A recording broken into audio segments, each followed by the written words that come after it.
And then just to take it kind of to, I think people who are just hearing your journey and seeing what you're doing and building with Transform Hub and being inspired, do you think that if you were to advise, let's say a gym owner comes to you, or a personal trainer, let's say, comes to you, and they either want to start their own gym or maybe they want to franchise Transform Hub, I guess what is the thing that you would tell them to focus on in the next 6 to 12 months? And if they were interested in pursuing that more ownership or stepping into that ownership role? Yeah. So focus on value. When I say value, everyone says, "I'll just charge what you're worth," right? Actually give value. So pick your niche and what you're trying to help someone achieve. So for us, it's 35, 65-year-olds. Our average age range is 49 to 50, roughly. So we know who we're talking to, what they're going to need, and how we can help them more. That's going to create more value because we're getting more niche. So I'm not saying you have to do that, but find out who your avatar client is and how can you make the best experience for them and charge more and deliver the better service, because costs are going up, like in the world, advertising's going up. Literally every man and his dog's a personal trainer now. If you're just trying to compete on price, it's just a race bottom. You will fail at it. We had to double our prices a few years ago to keep relevant. I genuinely don't think we'd be here now if it wasn't for that.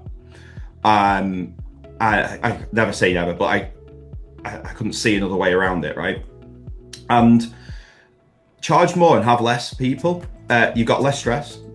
You've got more committed clients who, if it's more painful for them to part with that money, they're more likely to stick to it as well.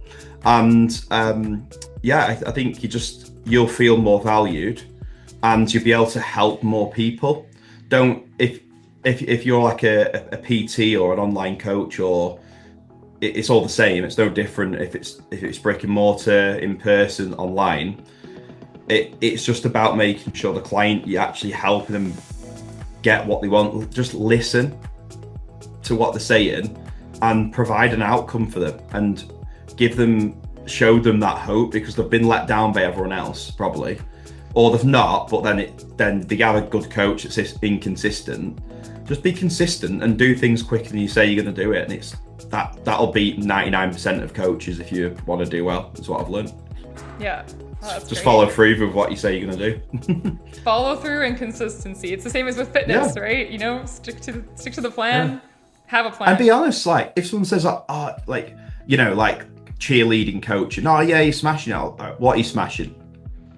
Like what is it they're doing well in? Like, this is not a product placement. Generally, like this is in our system. Like in trainer eyes, like we'll see someone that's attending 3 workouts a week, but the goal's to lose a stone, they've lost 2 pounds, and they're not tracking the food. We'd literally go, hey, look, Ms. Jones, you said that you want to achieve X, Y, and Z. Currently not on track to do that. Like, what can we do to help? Can we put you in for a 15-minute meeting and you come in after your next session? And don't just try and make them feel good, because you're not helping them at all. And try and coach them out of that rut they're in, and that's what you're there to do. And to be a good friend to someone, you have to tell them the truth. Yeah, well, I know that candor is one of the values that you have on your page, and I think it is important, because you're right, you can cheer them on all day long, but if they're not actually making progress at the end of the day, then are they really getting the benefit from the coaching, right? Yeah. Radical accountability, extreme candor, and day one energy. I love that. That's our company values. Ride or die. And great values to have, so perfect. Yep. Where I want to kind of end off, because I think this is a great place. Obviously, this is one source of advice and guidance, is listening to this podcast. But I want to talk a little bit about mentorship, because I know that you are very big on both mentorship in your own life.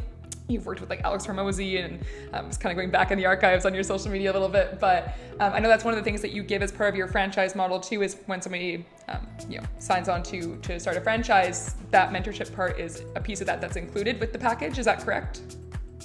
Yeah, correct. Yeah. So what does that mean, and why is it so important, do you think, when you are at that that new stage in your journey where you're going to take that role into gym ownership? Why do you think it's so important?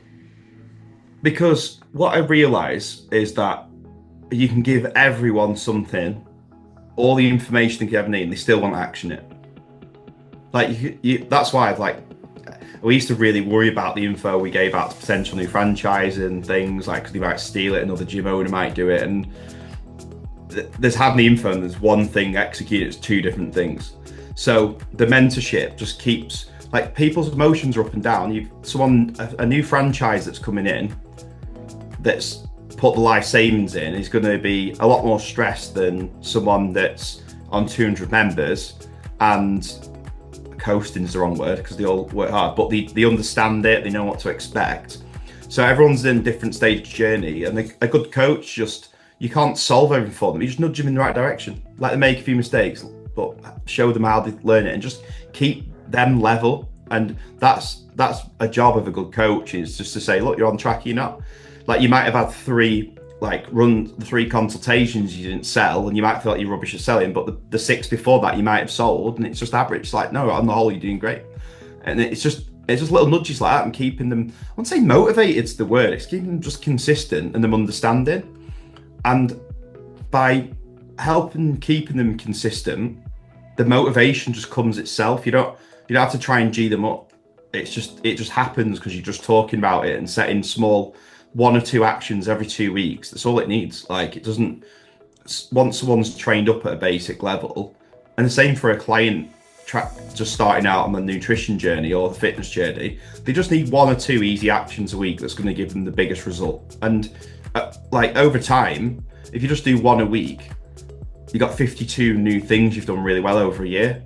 Whereas I think a lot of coaches, or they'll try and give someone 10 things to do at once, and then 1 of them might get done okay because they get overwhelmed. But if you give them 1 or 2, they'll probably do them really well.